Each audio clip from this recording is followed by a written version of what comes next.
안녕하십니까. 법알목 가이드의 박남주입니다. 여러분들은 살면서 법적인 문제가 발생하지 않도록 피하는 방법이나 또는 법적인 문제가 발생을 했을 때 이것은 도대체 누가 잘못한 거고 이걸 어디다가 어떻게 따져서 해결을 해야 하는지 배운 적이 있으십니까? 우리들은 어렸을 때 모르는 아저씨가 사탕을 줘도 안 돼요 하면서 따라가면 안 된다는 형법 제287조의 미성년자의 약취 유인을 피할 수 있는 방법을 부모님으로부터 배웁니다. 그런데 우리가 스스로 등하교를 하기 시작하고 용돈을 벌기 위해서 아르바이트를 하고 더 나아가 직장을 갖거나 운전을 할 나이가 되면 사탕 줘도 따라가면 안 된다는 것 외에도 알아야 할 법적인 문제 및 그 해결 방법들이 너무나도 많은데 이에 대해서는 제대로 배운 적이 없습니다. 특수한 교육 과정을 스스로 선택하지 않는 이상은요. 예를 들어서 여러분들께서 차가 막혀서 가만히 정차해 있는데 뒤에서 갑자기 여러분들의 차를 받아놓고 네가 갑자기 끼어들어서 사고 났으니까 네가 수리비 다 물어내 라고 하는 사람을 만난다면 어떻게 해야 될까요? 보험사를 부르면 알아서 웃으면서 해결해 줄까요? 그건 그냥 보험사 광고에서 일어나는 일일 뿐입니다. 실제로 그런 보험사에서 정한 과실 비율에 문제가 많아서 부당한 돈을 내야 할 경우가 엄청나게 많이 발생하고 있는데 이때도 그 친절한 보험사 직원에게 웃으시면서 다 제 잘못입니다. 네네. 제가 다 낼게요. 감사합니다. 라고 하시겠습니까? 만약에 이런 어이없는 사고가 발생한다면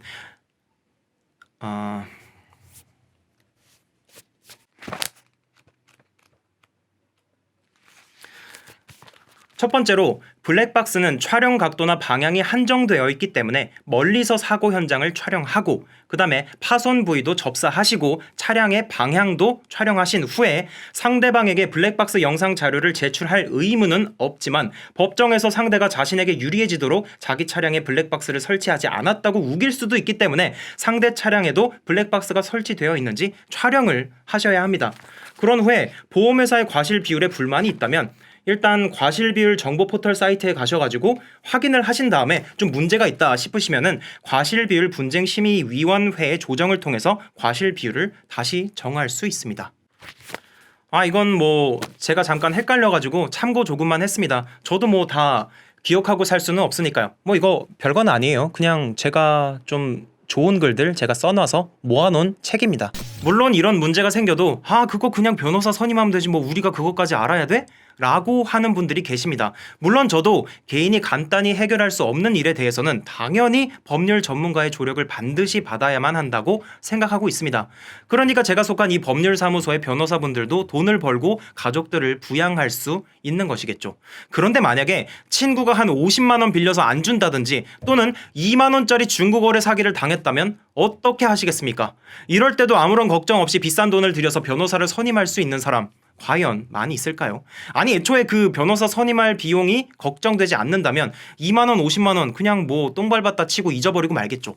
물론 무료로 또는 매우 적은 비용으로 법률 서비스를 제공해 주시는 매우 고마우신 법률 전문가분들도 계십니다. 그런데 그런 고마운 분들께 도움을 얻을 수 있다면 정말 좋겠지만 현실적으로 여러분들 모두가 그런 도움을 얻기에는 그 인력이 매우 부족한 게 현실입니다. 아까 제가 말씀드린 중고거래 사기를 당하셨을 때는 연락을 주고받은 내역 그리고 본인 신분증 그리고 입금 자료 등을 준비해서 경찰서를 방문하신 후에 진정서를 작성하시면 되는데 이렇게 작성하시고 나서 기다리시면은 사기를 당한 돈을 이 세 가지 방법을 통해서 받을 수 있는데 첫 번째는 뭐 합의에 의할 수도 있고요. 그 다음에는 배상 명령을 신청해서 받을 수도 있고 그 다음에는 민사소송으로도 받을 수 있습니다. 뭐 이런 문제는 이런 식으로 이런 절차적 방법이 있고 그건 이렇게 사용할 수 있다라는 것 정도만 알아도 법률 전문가의 조력이 없어도 어느 정도 해결에 근접할 수 있음에도 이런 상대적으로 마이너한 경우에까지도 변호사의 도움을 얻지 못하면 어떻게 해야 할지 몰라서 제대로 대처를 못하고 호구가 되어버리는 이런 대한민국의 법 교육 현실은 굉장히 잘못됐다고 생각합니다. 이런 간단한 정보조차 살면서 제대로 얻지 못하고 살아오셨던 것이죠. 이건 여러분들의 잘못이 아닙니다. 제도적인 문제라고 생각을 해요. 제가 계속 참고를 했던 이 책은요. 이런 식으로 법적 문제가 생겼을 때 이건 현행법상 누구의 잘못이고 그리고 그 문제는 이런 식으로 해결할 수 있다라는 것이 쓰여있는 책입니다. 여러분들께서 그동안 살아오시면서 당연히 알고 계셔야 하는 것임에도 불구하고 그동안 얻지 못하셨던 정보들이 들어있죠. 유튜브를 포함한 온라인상 문제들, 윗집, 아랫집, 그리고 집주인과 관련된 문제들, 그리고 각종 소비생활, 직장, 학교, 교통, 여행, 뭐 이런 갖가지 주제들에 대해서 여러분들께서 법적으로 겪을 수 있는 문제들에 대한 해결책을 담고 있습니다. 뭐 부록으로는 혼자서 고소장 및 내용 증명을 쓰는 그런 법도 나와 있으니까 따라하시면 되겠네요.